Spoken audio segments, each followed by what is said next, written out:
Começa agora o Mateada Podcast.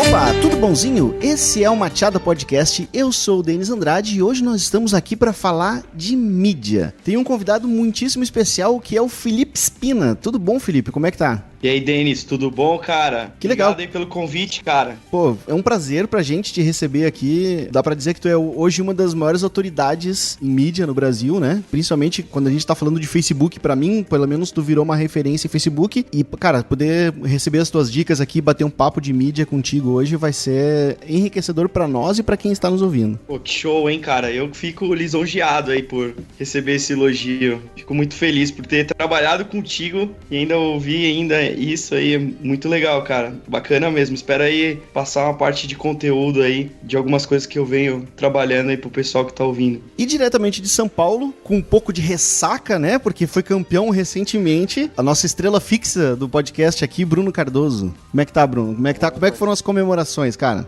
Ainda estou comemorando, né? Hoje é um podcast especial, que eu tô com o sabor do campeão ainda. E talvez vocês ainda essa semana comemorem a mesma coisa, né? Pra quem tá fazendo o download hoje e ouvindo o podcast hoje, já sabe o resultado, né? Porque o jogo foi ontem, na verdade. Só que pra gente tá aqui gravando agora, o jogo ainda não aconteceu. Então a gente tá naquele momento assim, aquele nervosismo, né? Tomando conta da gente aqui. Depois de alguns anos aí, eu como gremista vou, ao que tudo indica, poder comemorar um título do Grêmio aí. E junto com a Karina, que também é gremista, e com a Bruna, que também é gremista, que estão aqui comigo na frente. Tudo bem com vocês? Se o papo é futebol, a gente vai longe aqui, hein? É, né? Porque a gente ainda tem mais o rebaixamento do Inter pra comemorar. Mas enfim, sobre mídia, que a gente vai falar hoje aí.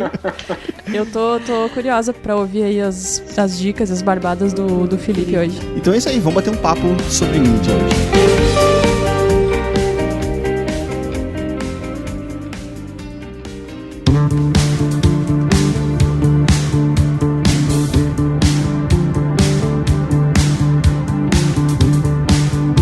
Antes da gente começar a gravar, eu fiz aquilo que eu faço em quase todos os programas. Fui dar uma pesquisada, dar uma estudada mais a fundo pra gente criar aqui a história da pauta. E mídia, eu sempre tive muito forte na minha cabeça, assim, que uma parcela da mídia eu conheço muito bem. Só que tem alguma coisa de mídia que eu não conheço. Então, pra gente, pelo menos, organizar aqui, colocar algumas dúvidas e tal, eu fui fazer uma pesquisa e eu encontrei uma pequena historinha da mídia, do porquê que é chamado de mídia hoje, né? E por que é tratado desse jeito. Até os anos 60, na verdade, nas agências de publicidade, a gente importou um termo americano, que é o termo mídia, escrito com um E, né? Só que o som dele aqui em português falava mídia. E isso durante muito tempo foi piada dentro das agências, porque eles diziam assim, o pessoal que faz média, né? Fazendo uma brincadeira com esse termo pejorativo aí. Só que em 68 se criou um grupo em São Paulo chamado Grupo de Mídia de São Paulo, que é onde eles começaram a organizar e tornar a mídia realmente como uma profissão, e aí eles começaram a tratar o nome mídia com aportuguesado aí, né? Escreveram o mídia em português. Até final ali dos anos 70, por aí, o termo mídia era o termo que falava desse universo de publicidade. Só que tem um jornalista chamado Paulo Francis, que ele começou a usar o termo mídia para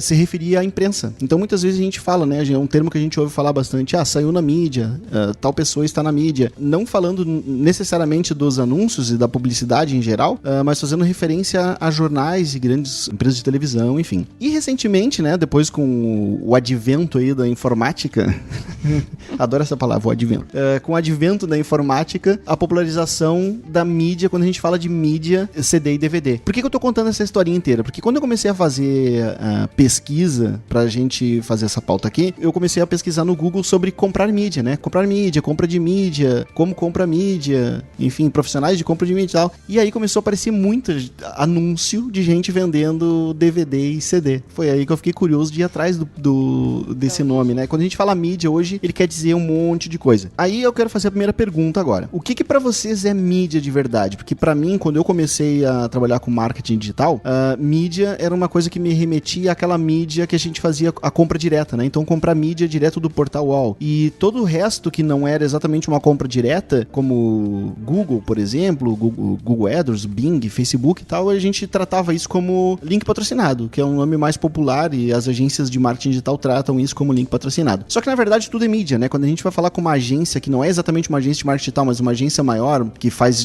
diversos serviços, tudo que é anúncio, né? Tudo que é tráfego pago é tratado como mídia. Felipe, eu tô viajando, é isso aí mesmo? Qual que é a tua visão aí do que é mídia? É isso mesmo, Denis. Mídia é exatamente o que é pago mesmo, fazendo. Na verdade é o meio, né?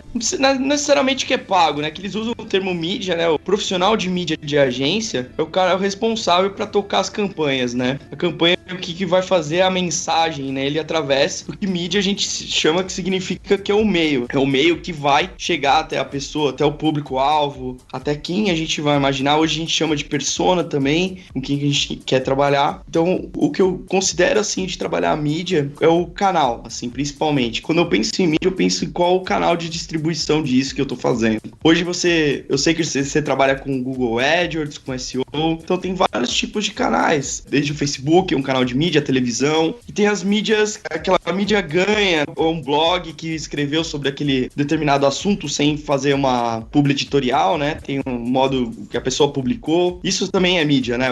Eu gostei de um serviço e fiz aquela divulgação, isso é uma forma de fazer mídia também. Então eu considero a mídia um canal, né? É um meio de como chegar a mensagem pro usuário. A gente vai falar ao longo aqui, né? Tem bastante coisa que dá pra trabalhar a mídia hoje. Eu acho que tá aí o que eu acho que é o significado, mas é a evolução, a essência, eu acredito que é dessa forma. E trata como mídia independente do estilo do tráfego. Se for um tráfego orgânico ou se for um tráfego pago, a gente chama isso de mídia de qualquer forma. Isso, com certeza. É que a gente, muito quando os caras, agência grande, você usou principalmente, o cara já pensa mídia televisão, né? Muito ainda tá focado, porque a maior parte do bolo de publicidade no Brasil, o maior investimento de tráfego, assim, não no digital, tô querendo dizer, investimento mesmo, na televisão, né? Ainda eu acredito ainda que vai ter o overlap, né, de canal, vai passar. Eu acho que o digital aí a gente prova muito mais mensurar, a gente tem métricas pra cima disso e a gente poder fazer esses resultados. Eu acredito assim, todas essas mídias que a gente fala sobre TV, rádio, televisão, Facebook, é considerado pra mim uma mídia. Quando eu for visitar uma agência de novo e eu chegar lá e alguém me apresentar assim, esse aqui é o fulano, é o mídia da agência. O que eu posso pensar desse cara? O que esse cara faz dentro da agência? Esse cara tem uma job description que não faz média, né? Nem é um comédia, né? O cara tem que fazer aquele bicho acontecer, né? O cara tem que fazer a divulgação, o planejamento da campanha, vai ter que criar uma estratégia pra divulgar o produto com o público-alvo que o cliente quer, né? No caso de agência, né? No caso de agência, provavelmente vai fazer a campanha para algum cliente, né? Então ele vai pensar na estratégia, vai fazer a circulação de qual a duração dessa campanha, né? Vai mapear os pontos de contato, se vai ser relógio de rua, né, que chama Out of Home, outdoor, vai fazer televisão, vai fazer... Geralmente nas agências digitais é mais focado, né, em performance, né? Hoje eu vejo o marketing digital muito mais ligado à performance. O profissional de mídia nessa agência, ele faz, além de comprar tráfego, né, não é só isso, mas é muito mais focado em conversão, né, custo CPA, né, custo por clique, vê muito mais métricas de taxa de conversão, métricas mais avançadas, né, não só de brand awareness como nas agências grandes que a gente vê, né, que é muito mais focada a presença de marca dentro de um target, focado em alcance e frequência, né, a frequência. Por que a gente vê o comercial da Hyundai aparece numa novela 37 vezes? Para pegar a frequência. Então, uma pessoa viu 37. Então, para eles aquilo ficar na cabeça do consumidor, né? Então, televisão trabalha muito bem frequência, né? Deve saber também para trabalhar isso no AdWords, né? Pra setar a frequência, né? Então, todas as métricas de televisão, os caras tentam adaptar pro digital também, né? Mas, assim, a televisão, a gente não consegue mensurar quantas pessoas realmente finalizaram um checkout, né? Então, ainda tem esse gap aí no meio do caminho. Agora, tem uma uma diferença entre TV e digital, que na TV o cara, ele praticamente tem que engolir aquela mídia que aparece pra ele ali, né? O cara, usando o exemplo que tu usou do carro agora, o cara viu 2, 3 vezes o mesmo carro ali e azar, ele não tem muito o que fazer quanto a isso. Agora, se eu começo a ver muita repetição do mesmo anúncio no Facebook, por exemplo, existe uma ação minha que eu poder ocultar aquele anúncio, não querer mais ver ele, e isso, teoricamente, acaba prejudicando a campanha a longo prazo. Então, a gente tem que encarar a frequência dentro da mídia digital de uma forma também diferente, né? Assim, não adianta mais empurrar a goela abaixo. A gente tem que cuidar a quantidade de vezes que a gente está aparecendo e, ao mesmo tempo, ter certeza que aquele anúncio é altamente relevante para o público que está sendo entregue. Isso que você falou é um ponto bem interessante. Eu ia até tocar nesse bate-papo, porque é uma das coisas que eu mais tenho cuidado hoje em dia, porque eu vejo, assim, como eu, profissional de mídia, eu vejo um cenário que o Adblocker, a extensão do Chrome que bloqueia os anúncios, é uma das empresas que mais crescem, assim, absurdamente. E aí você pensa, por que uma empresa dessa cresce? Porque realmente os anúncios são chatos pra caramba. O pessoal faz anúncio de uma forma muito chata, toda hora quer vender, toda hora é desconto, toda hora é não sei o que, e acaba não entregando valor pro usuário. E uma forma de pensar nisso que diminui do cara querer ocultar ou criar uma segmentação realmente efetiva, eu penso na metodologia de trabalhar a mídia paga para inbound, que é entregar valor para o usuário, seja fazer um conteúdo legal, porque geralmente o cara pensou em mídia e falou, cara, tem que dar ROI direto, mas nunca ninguém pensa em dar ROI a longo prazo, construir uma listra, trabalhar um relacionamento, sabe? Então, de repente, engajar o cara. De repente, vamos supor que você tem uma autopeça e você cria uma mídia, que você construa um mapa de poder ajudar um guia de você poder ajudar seu carro em momento de socorro, por exemplo. E o cara baixa isso aí. Pô, o cara vai lembrar da sua autopeça por um tempo e fala, cara, foi lá que eu vi esse guia e tal. E dessa forma, ele vai encantando o usuário, ele vai querer saber mais sobre aquele serviço. E é isso que eu sinto falta, né? Esse é um caso de provocação, inclusive, que eu vejo todo mundo quer vender, não é errado, mas também muitas pessoas não estão dispostas naquele momento a comprar, né? Então, eu acredito que a mídia tem que trabalhar numa forma de entregar valor também, porque senão os anúncios vão ficar chato pra caramba. E como é tratada, Felipe, a questão do offline e do online? Tratado, você diz em mensurar um cada um? Como... Não, eu digo assim, profissional. Acredito que tem um profissional que ele fala, poxa, eu tenho experiência e sou da área do online. E aquele cara que é focado no online, ele acredita que não seja muito focado no offline, ou não existe isso? Eles acabam se misturando? Eu acredito ainda numa divergência. Ainda existe isso, Bruno. Ainda existe um profissional desse, só focado em off, que só faz total compra de mídia de TV, total de jornal ou revista. Tem esse tipo de profissional. É um segmento, claro, que eu não sei como é que tá a demanda. O pessoal utiliza muitas agências digital como um bônus, né? Porque o maior volume ainda tá no offline, que eles ganham bonificação por isso. Mas assim, eu acredito muito nessa divergência. Principalmente o cara que não se adaptar pro digital hoje, ele provavelmente vai perder muito mercado. Então eu acredito que tantas as mídias se conectam, ele poder fazer um plano de mídia mais completo. Não que uma mídia vai substituir a outra, nada vai morrer, mas a gente vai se adaptar, né? Como outras formas de fazer publicidade, né? A gente vê os native ads, vê outras fontes aí de software a serviço, né, a gente chamada de SaaS, várias outras coisas aí surgindo, e a gente acaba se adaptando, né? Antigamente a gente baixava música, a gente queimava CD lá do Nero, né? Hoje a gente tem o Spotify, hoje a gente pode escolher o que a gente quer fazer, né? Então acho que o profissional de mídia vai se adaptar ao que o cara quer ver, né? É muito comum, principalmente quando o cliente está começando agora a anunciar, o cliente está sempre interessado naqueles anúncios de last click, que a gente chama, que é aquele anúncio, aquele último clique, né, o anúncio clicado para o cara ir lá e efetuar uma compra de fato. Porque basicamente é onde a maioria dos clientes analisa para ver se a campanha está dando resultado ou não. Eu criei uma campanha, ela vendeu tanto e era isso ou não. Só que essa é uma visão um pouco distorcida, né? A gente tem aí um funil, ou já que a gente está falando com o Felipe agora, a gente não falou nisso no começo, mas o Felipe trabalha na RD Station, né? Que é a maior referência, eu acho que foi quem popularizou aqui no Brasil essa história da jornada de compra, principalmente essa jornada de compra com 4 etapas aí. Então a gente tem tem uma preocupação quando a gente está falando de campanha de marketing digital, de fazer esses anúncios para todas essas etapas do funil, né? Seja lá na entrada do funil, seja ali no finalzinho quando o cara tá pronto para fazer uma compra. Então, mas é muito difícil, né?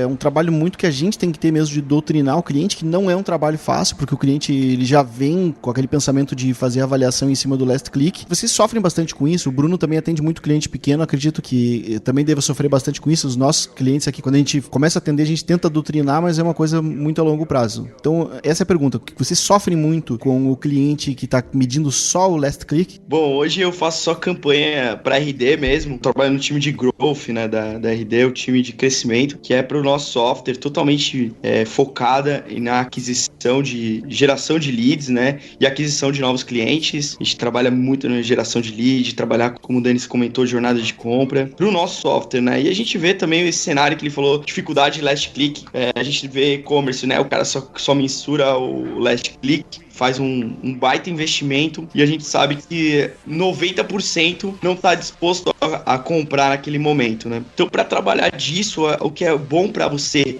a dica que eu dou pro cara trabalhar, que ele consiga convencer o cliente, é o relacionamento. A gente não sai na balada e já pede uma menina em casamento, não é verdade? A gente tem que fazer um relacionamento. Tem uns malucos que até já pede de cara, né? Mas a chance dele tomar um não é muito maior, cara, do que ele criar um relacionamento, do que ele encantar aquela moça, entendeu? O que eu acho que ele tem que fazer um relacionamento.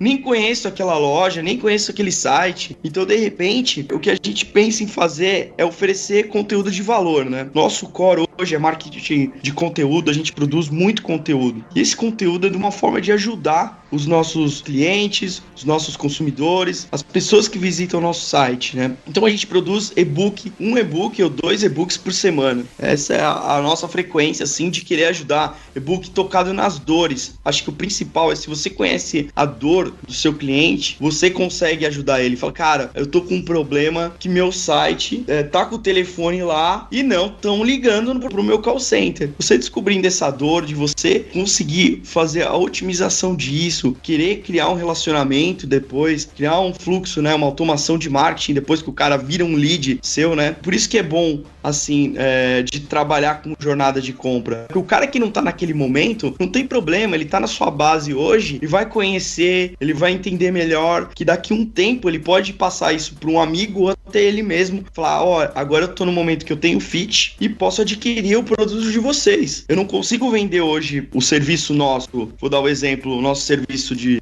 usar o nosso software, se o cara nem tem um site, porque eu tenho certeza que ele vai cancelar o nosso serviço e não faz nenhum sentido eu querer empurrar uma venda. Então tem que ter o cara do outro lado ter fit para isso, né? Então a gente tem que entender esse momento, porque o cara vai baixando os nossos conteúdos, eles vão dando informações no formulário. Então a partir dessas informações que a gente qualifica o tipo de quem é esse lead. Eu não vou fazer ele baixar um e-book e nunca mais vou falar com esse cara. Pelo contrário, eu vou continuar enviando conteúdo para ele para eu ter mais informações e entregar um relacionamento melhor para ele. Que ele vai saber qual cargo, qual empresa que ele trabalha, qual o segmento que ele trabalha, que aí eu consigo ser personalizado no conteúdo. Se o cara trabalha num setor de agências, eu vou enviar e-book para ele de agências. Se ele trabalha num setor de tecnologia, eu vou enviar conteúdo ligado à área de tecnologia, de educação e assim vai. Então é assim que eu torno que ele entra num fluxo de automação comigo. E daí pra frente, que se ele despertar interesse, ou ele mesmo vai fazer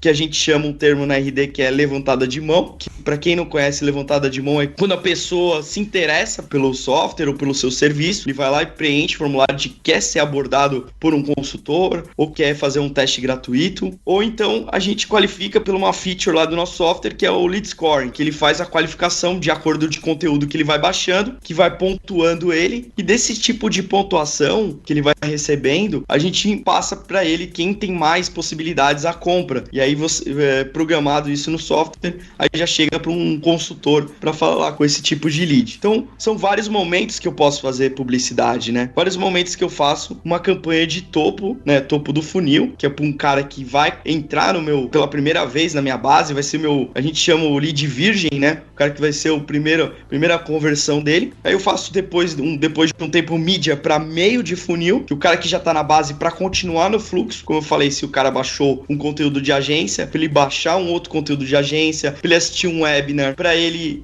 baixar um outro infográfico ou um material mais avançado que ele continue nessa trilha, e depois pro material Bofu, que aí eu vou qualificar melhor essa segmentação de mídia, que eu vou fazer uma segmentação muito mais avançada, vou pegar as pessoas que estão mais preparadas, que visitou a página de retarget, que visitou a página de preço, retarget que visitou a página de carrinho. Então o Bofu é o cara que tá mais preparado, não adianta eu queimar largado, como eu falei no começo. Eu pedi a menina logo de casamento na balada, se eu levar a menina pro Bofu, pro fundo de funil, provavelmente a chance de ela aceitar é muito difícil. Então eu tenho que construir essa jornada, eu tenho que encantar, eu tenho que ser relevância, eu tenho que criar autoridade. Então essa parte da mídia vai ajudar bastante trabalhando nesse momento dessa jornada. Inclusive, Bofu é um bom nome pra motel, né? Eu ia falar isso.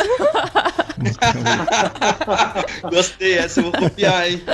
Tu falou, a gente falou mais de uma vez, virou até piada agora aí, o tal do Bofu, que ele é referente ao final do funil, né? Quando o cara tá lá na pontinha pronto pra gerar a conversão. Os outros meios, né? Só pra quem quiser saber, a entrada chama Tofu e o meio do funil chama Mofu. Então, tofu, mofu, bofu. Queijo, né? Queijo. Não, a gente falando nesse nível de que a gente tem no digital de medir, de fazer essa personalização toda que o Felipe tá falando, eu fico pensando no futuro da TV mesmo e rádio, assim, a impressão que eu tenho é que cada vez mais, tipo, grandes anunciantes estão botando muita grana, tipo, em TV e rádio, pra chegar na massa mesmo, mas quem tem um mínimo nível de estratégia tá começando a botar uma grana muito alta na internet também, né? E a tendência é que isso, ainda dá pra dizer que é barato, né? Pelo alcance que a gente tem. A tendência é que fique cada vez mais caro, né? Também, eu imagino.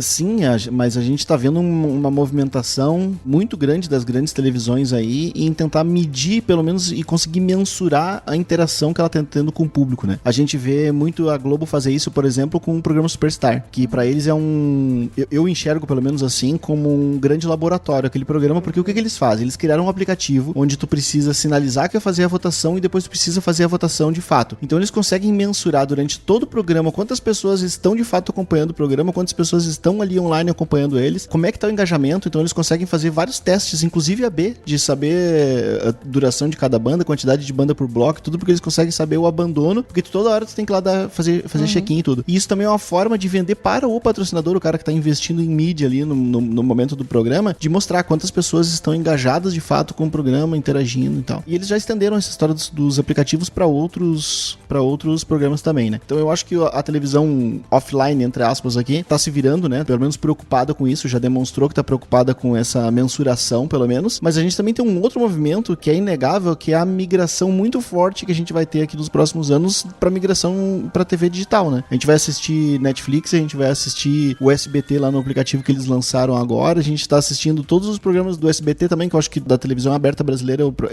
a que mais tá à frente, né? Foi o pioneiro nessa história do digital, levando todos os programas pra dentro do YouTube. Então eu acho que eles lá têm um controle muito maior, e até de controle de mídia mesmo, do que a televisão offline, né? Então eu acho que a gente vai ter, na verdade, uma mudança da televisão pra poder se adaptar a esse novo formato de mídia. Eu não sabia que o SBT tava fazendo isso de disponibilizar no YouTube. Tem os canais, eu não sei se existe um canal do SBT, mas o programa do Danilo Gentili, por exemplo, que é um que eu acompanho, tem o canal dele lá que tem todos os programas.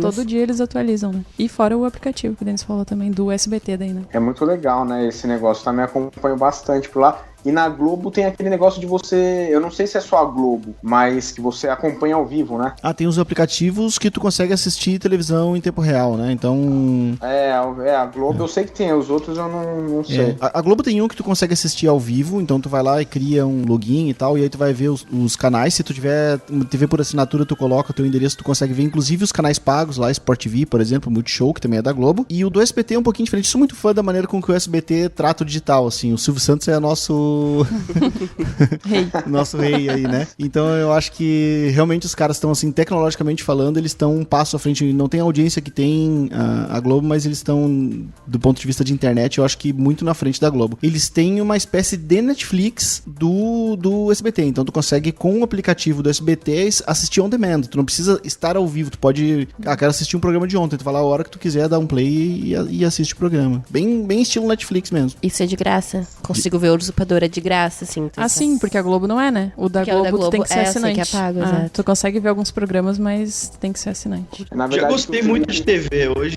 não assisto muito não, vou ser bem sincero, hoje eu não faço nem questão. Nem tenho a net, eu tenho o plano mais básico só pra ter a internet mesmo, é bem isso. Na verdade é que o Felipe ele é corintiano, então ele tem coisa mais legal pra assistir do que o futebol. Olha aí, a Ultimamente tá chato, né, Felipe? Tá complicado a situação aí, meu. Eu, como bom corintiano aqui, né, cara, às vezes eu fico com vontade aqui de queimar um ônibus, né, fazer umas coisas mais família aí.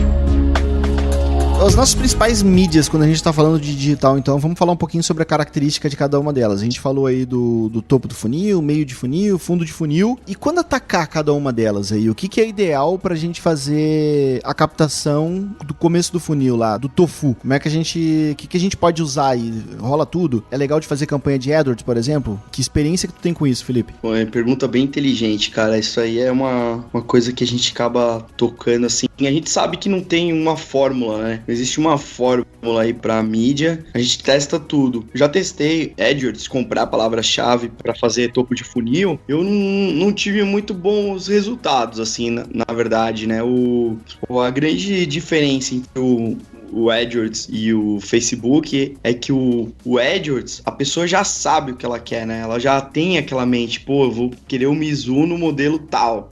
Vai lá no Google e você aparece isso. Quero fazer teste de um software de automação de marketing. Já cai na landing page, já faz o trial, com o link patrocinado, né? Mas o Facebook não, a gente gera essa demanda, né?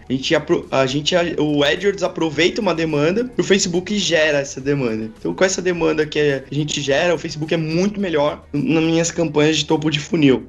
No meu caso, né, eu utilizo muito bem para topo de funil. Já fiz alguns testes de display para topo de funil. Funcionou legal em alguns casos, mas assim, o Facebook, pra mim, não consigo encontrar uma mídia com custo e pela velocidade, assim, de entrega de leads de primeira conversão, como de topo de funil. E outras mídias aí, como, principalmente quando a gente tá falando de redes sociais, Instagram, LinkedIn, YouTube, Twitter, né, eu acho que o Twitter ainda não explodiu, né, aqui, mas ainda é uma opção. Tá meio baleando, né, como eles falam. Aquela gíria do Twitter 2007, sei lá, da baleia caindo. Eu acho que essa galera mais nova, se tu falar baleando, eles não entendem nem porquê, né? Nem o caiu da ficha, né? Sério? Cara. Ó, a Bruna, por exemplo, não sabe o que é baleando. Nossa. Logo quando o Twitter surgiu, ele tinha um problema. Tá, que ele ficava baleinha. Isso. Fez que nem criança, já sei.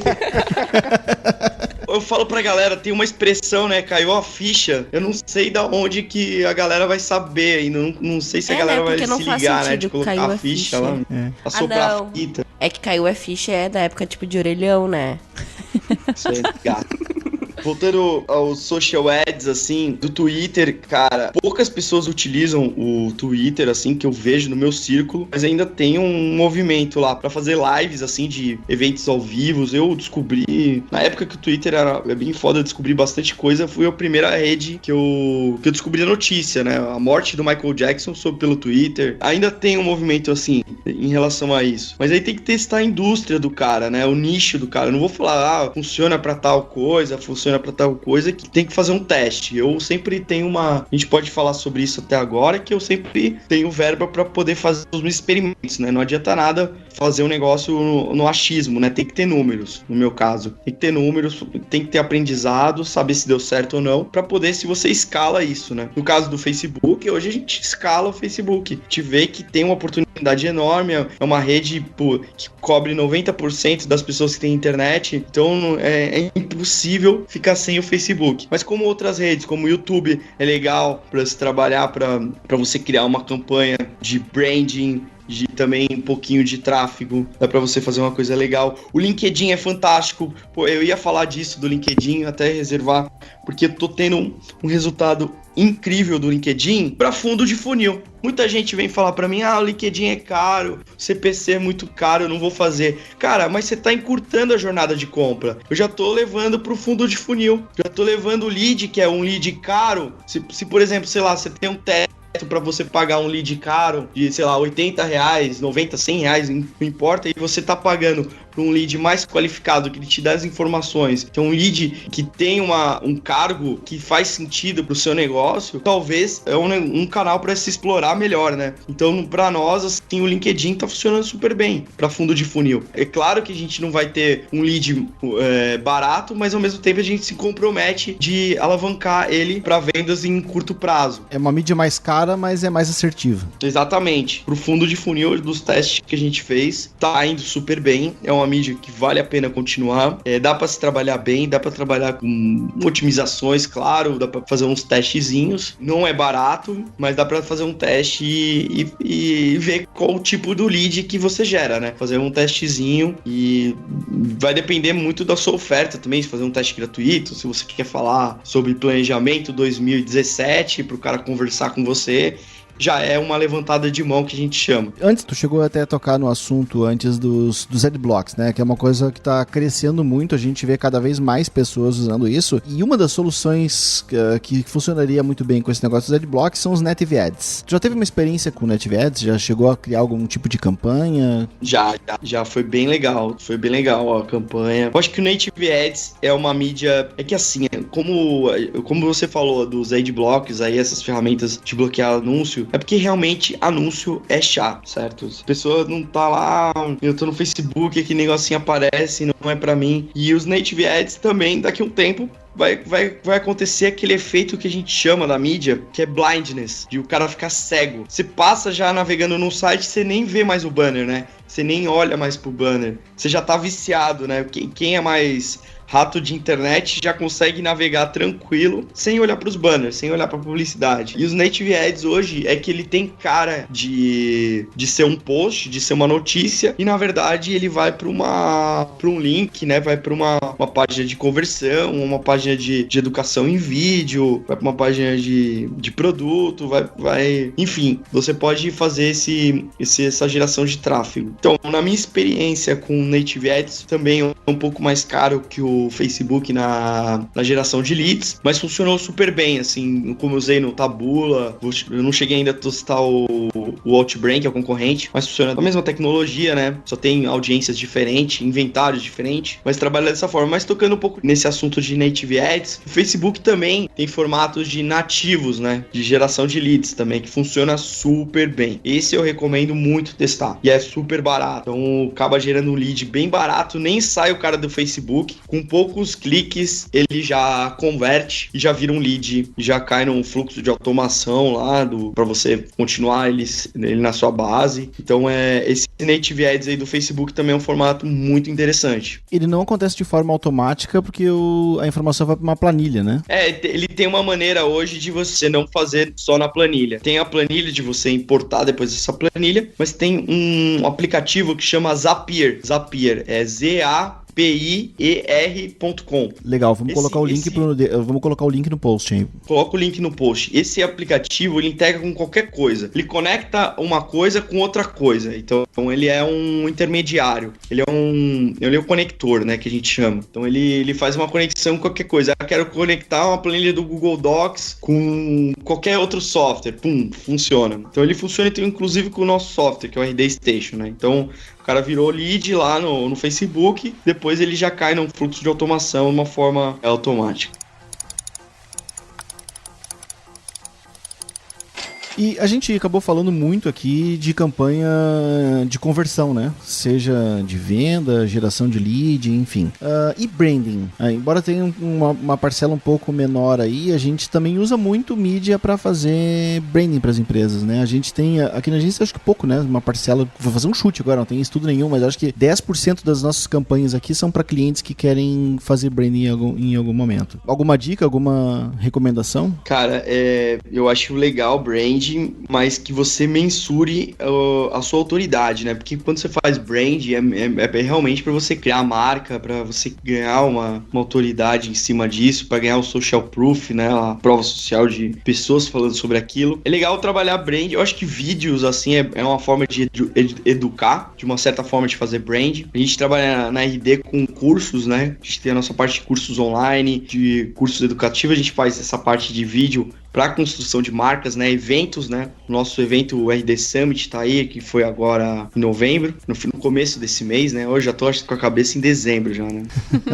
mas o evento também é uma forma de construção de marca, né, uma forma de mapear o território, então dá para trabalhar, não deixa de ser uma mídia o evento, né, porque ganha uma exposição enorme, né, de assessoria de imprensa, né, de sair em outros meios, né, o evento em si, isso dá para fazer eventos online também, a gente vê bastante forma de pessoas fazendo isso hoje, trabalhando com eventos, trabalhando com construção de marca. No caso de vocês também, com podcast, convidando pessoas, né? Eu acho que as marcas que querem fazer isso, trabalhar marca, é muito mais hoje, é legal o brand construído atrelado a um conteúdo, alguma coisa que realmente entregue um serviço, que entregue um valor para o usuário, para o cliente, que isso vai deixar ele muito mais satisfeito em cima disso. Não só fazer brand para falar, venda meu produto, compra o meu produto que é foda pra caralho. Não é assim, né, cara? Eu acho que pra você ganhar o consumidor, você tem que realmente entregar, encantar ele com features novas, mas ligada a conteúdo que ajude nas dores e as dores nos problemas de quem vai estar usufruindo esse produto, marca, o serviço, etc.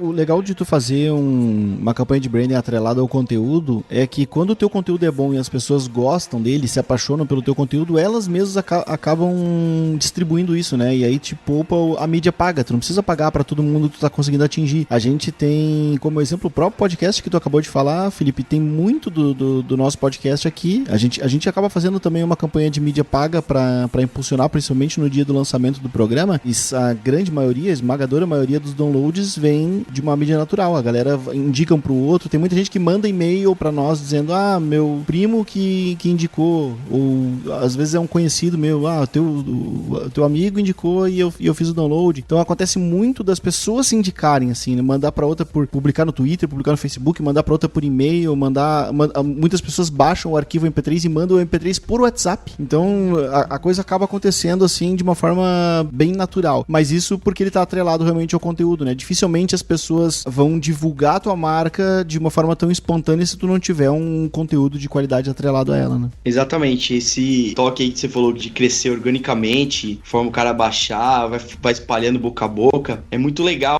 isso quando chega na pessoa, né? E aí eu até escrevi um e-book recentemente para RD de mídia paga para inbound marketing, que na verdade eu falo um pouco sobre isso, que eu vejo bastante conteúdo na internet, mas o que falha às vezes é o canal de distribuição. Inclusive isso tá num livro que é o Traction. O cara fala assim, o caso número 1 de falência das empresas não é o produto, não é o conteúdo, é sim a distribuição dele.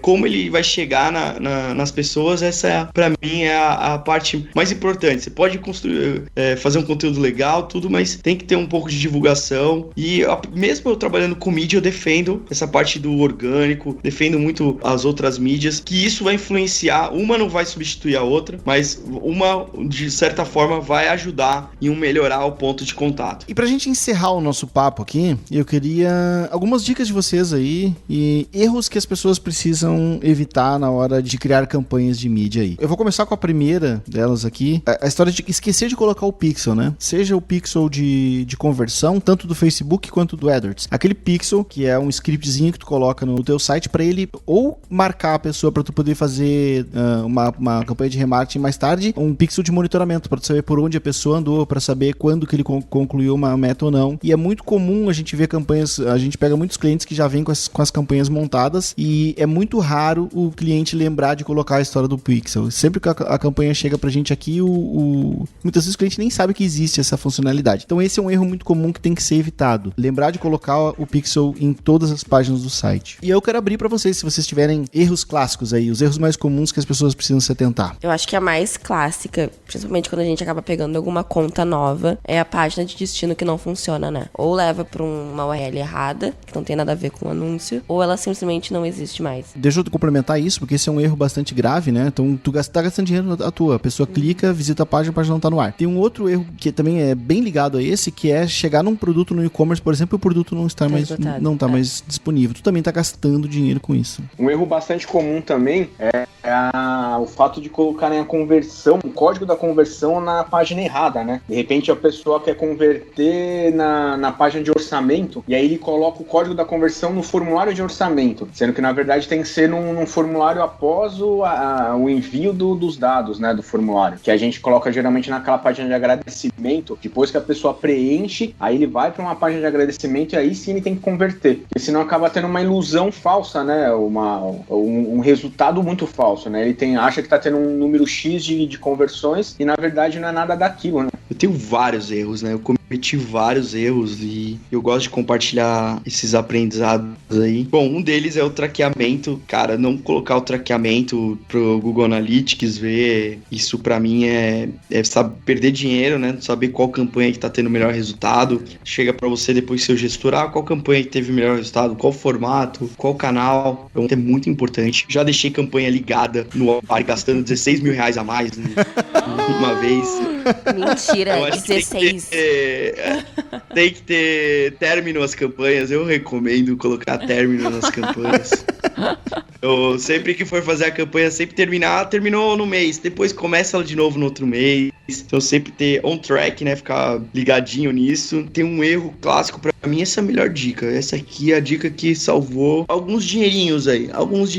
Essa campanha aí. Foi o seguinte, o aprendizado é o seguinte, é excluir quem já converteu. Então você sobe uma audiência personalizada no Facebook, sobe essa lista no AdWords, porque você vai perder dinheiro. Então vamos imaginar que eu tô fazendo uma campanha para vender ingressos do nosso evento lá, o RD Summit, por exemplo. E aí a pessoa já comprou o ingresso. E aí eu tô fazendo campanha para essa pessoa ainda que já comprou o ingresso, tá dentro dessa campanha. Pô, eu tô perdendo dinheiro, o cara já comprou, entendeu? Então você tem que excluir a pessoa que já converteu, ou você está querendo fazer uma campanha para aquisição de novos leads, excluir quem já converteu na base. Quer fazer uma campanha para quem ainda não é cliente, então e você coloca para não aparecer para quem já é cliente, né? Para mim a melhor dica de todas, que dessa forma eu vou economizar e só vou ser efetivo de mostrar meu anúncio para quem realmente tá disposto à compra, né? Porque quem já converteu para mim não precisa, ao menos que queira fazer um upsell para quem já é cliente e etc, né? Mas não vem ao caso. Para mim essa dica é bem legal. Outra dica também que a gente não pode deixar de falar é teste AB.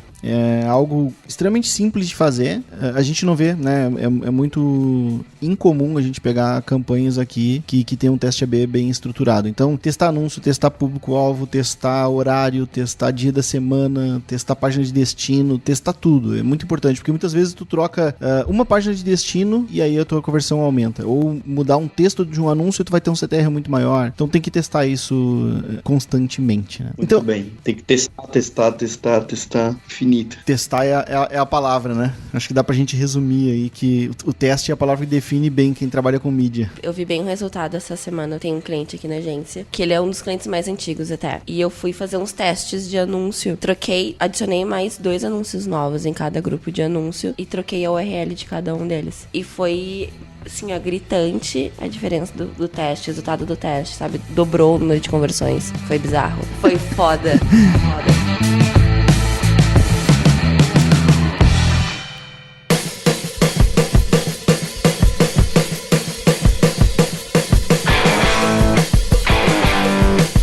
Hoje a gente vai fazer a nossa sessão de barbadas de um jeito um pouquinho diferente. Fizemos uma reunião aqui antes da gravação e decidimos dar uma única barbada em nome de todo mundo. Um e-book que foi escrito pelo Felipe, publicado pela RD Station. E eu queria que tu falasse um pouquinho mais sobre o e-book, Felipe, pra quem tá interessado em baixar aí. Como é que a pessoa baixa? O link vai estar no post aqui. E o que ela vai ver nesse e-book? O que tu escreveu lá? Legal. Pô, esse aí eu tenho um carinho enorme, porque eu conto um pouco desse aprendizado de 1 ano e 8 meses que eu tô aqui na RD. E dentro dele eu conto um pouco de fazer mídia paga. O nome do e-book é Mídia Paga para Inbound Marketing, né? Fazer dentro do nosso contexto, da nossa metodologia, que não é vender logo de cara, né? É preparar os leads para venda, né? Como a gente trabalhar em canais de distribuição, né? Na verdade, assim, a gente distribui o conteúdo através de mídia paga. Então, se você produzir um tipo de conteúdo, a gente vai levar a mensagem desse conteúdo para a pessoa certa, para a persona ligada ao seu nicho. Então, eu acredito que tem várias dicas, tem várias barbadas aí, como vocês falam, que pode ajudar o cara a montar uma campanha de uma forma efetiva, de uma forma de ter resultados, uma forma de mensurar. Então, tem todos os canais aí de distribuição que a gente trabalha, de qual forma, quais são as melhores práticas, né? Então, é um guia aí, tem uma forma de também como fazer passo a passo. Você que tem ainda um receio de falar, eu tô com receio de investir em compra de mídia, então lá tem um passo do zero pro cara que tá querendo começar do zero. Legal, então fui fazendo screenshot tirando print da tela pro cara seguindo esse passo a passo de como fazer uma campanha, como a gente faz uma campanha aqui na RD e como ele pode ter resultados com esse tipo de campanha. Eu recomendo a quem for aí, estiver ouvindo, a baixar aí, se tiver alguma dica, algum feedback, mas eu tenho bastante carinho aí poder compartilhar esses canais aí de distribuição. Olha só, Felipe, a gente vai taguear esse link aí depois, e aí será que rola uma comissãozinha aí dos e-books baixados? Quanto é que vocês pagam em média pelo lead, né? Pelo lead, né? Vocês ficam fazer um CPA aí, hein? Já vira um canal de mídia aí, eu vou anunciar no Mateada, hein? Próxima vinheta aí, ó. Dependendo do número aí, ó. Você manda um Media Kit lá, né? A gente negocia o custo por lead.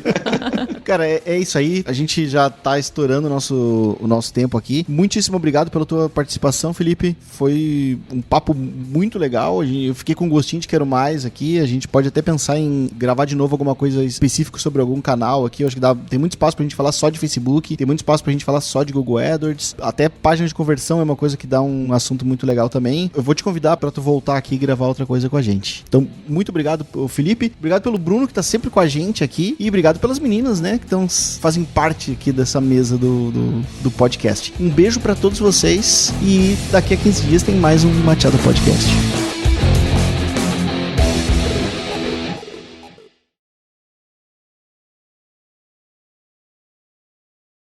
Aproveitando que eu tô falando com o Bruno e com o Felipe aqui, cara, como é que faz pra comemorar um título? O que eu faço depois que acabar o jogo? Nos ensinem.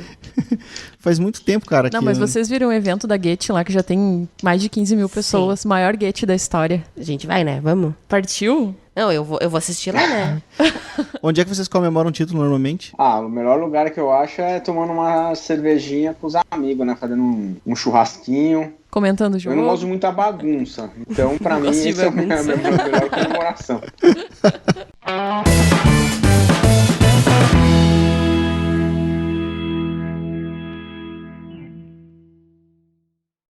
Este podcast foi editado por Radiofobia, podcast e multimídia.